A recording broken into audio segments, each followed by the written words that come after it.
But there are some people who, when they go to offer salah, and if they find that picture is obstructing them for salah, they take out the picture.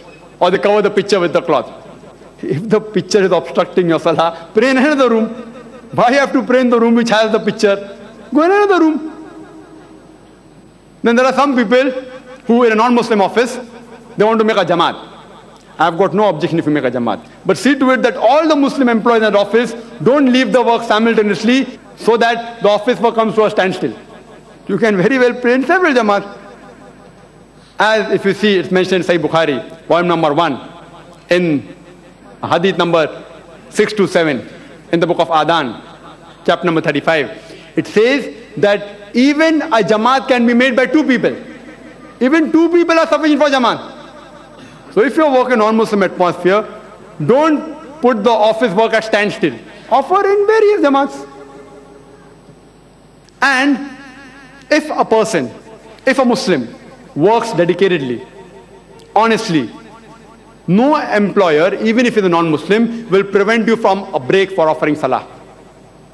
If your employer is uncompromising, you can very well bargain with him and tell him that, okay, I will not take my tea break. Please give me break for my asar salah. Or you can say that if I take a 10 minutes break after office hours, I will work double. I will work triple. I will work for half an hour free of charge. Don't give me overtime.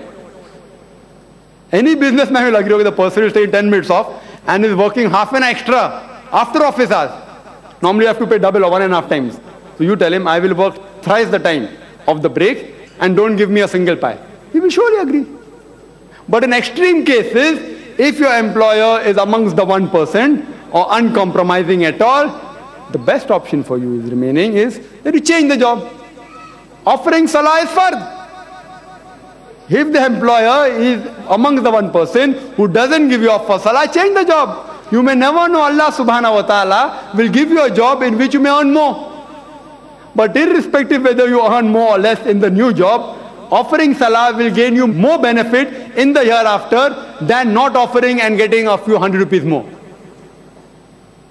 Unfortunately, even in some of the Muslim offices, which have most of the employees in it Muslims, they don't offer salah.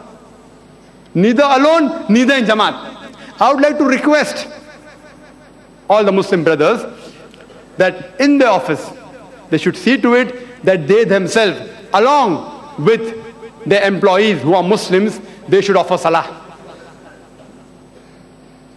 And there are always ways in which you cannot disturb your office work and yet offer salah.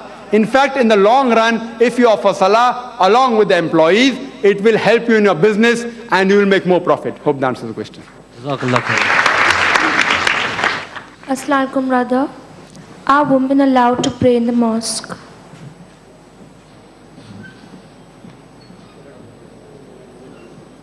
The sister asked the question that, are women allowed to pray in a mosque? There is no verse in the Holy Quran which prohibits a woman from praying in the mosque. Neither is there any authentic hadith which says that a woman cannot pray in a mosque or go to a mosque. In fact, there are several hadith which speak the opposite. If you read Sahih Bukhari, volume number 1, the last hadith, hadith number 832 of the book of characteristics of Salaah, which is chapter number 84, it says that when your wives ask to go to the mosque, do not forbid them. It's mentioned in Sahih Bukhari, volume number 1, in the book of characteristics of Salaah, chapter number 80, hadith 824. It says that when the women ask you to go to the mosque at night, allow them. Even at night, when they ask you to go to the mosque, the Sahih Bukhari, volume 1, hadith number 824 says that you should allow them to go to the mosque. This is also mentioned in Sahih Muslim.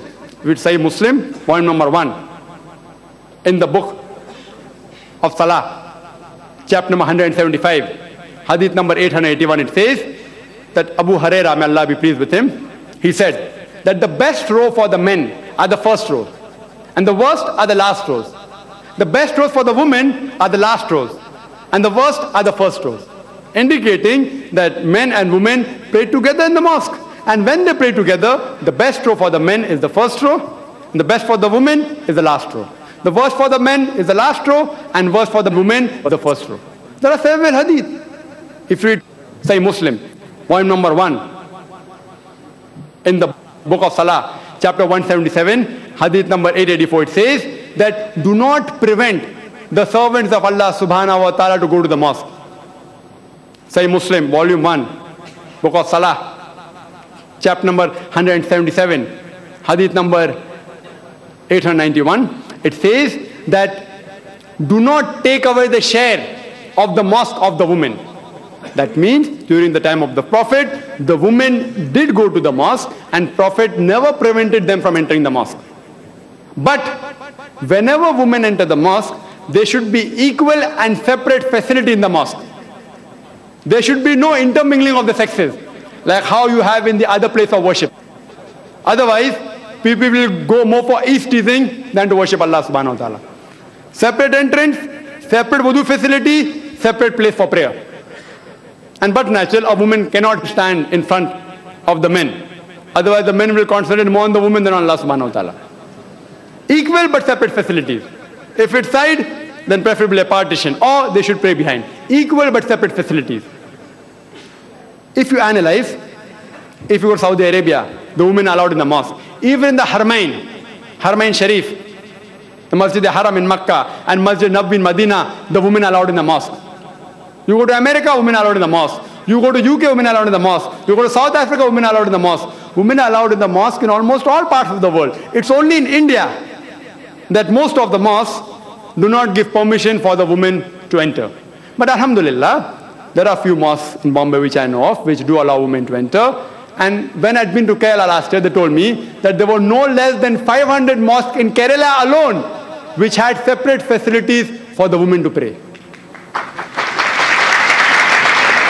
So inshallah, I believe that all those who are trustees of the mosque, even they refer to the Sahih Hadith, and they do not prevent the female servants of Allah subhanahu wa ta'ala from entering the mosque even in Bombay. Hope that answers the question.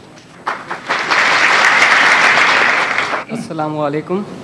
My name is Sheikh Ahmed, working profession, and my question to Brother Zakir is, what is the significance of raising our hands while saying takbir during Salah?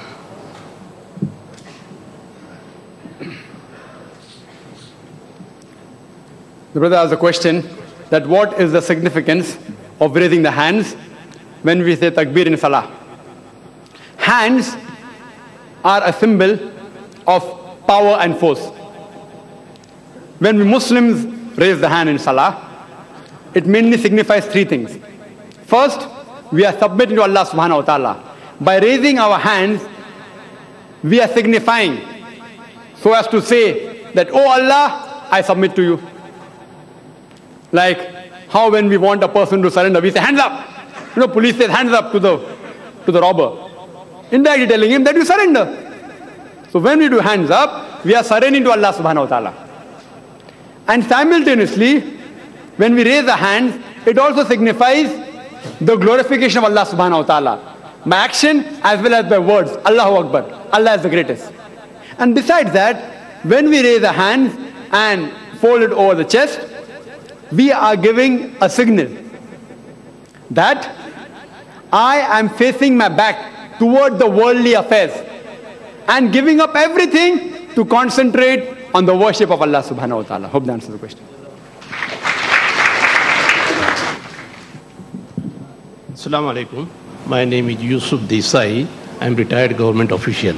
My question is, at what time in the life of Holy Prophet Salaah was ordained by Almighty, and what are the achievements of Shab-e Miraj? These two questions I think are related, therefore I put the questions.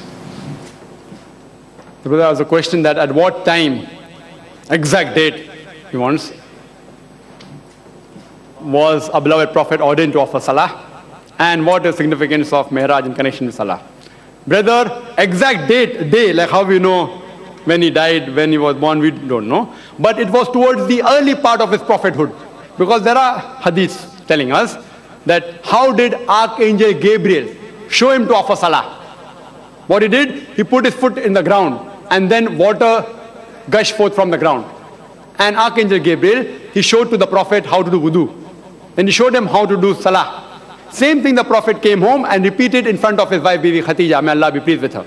So it was ordained in the early part of his prophethood. Regarding how many salah exact to offer, and regarding a second part of the question, that's Sabi Mi'raj.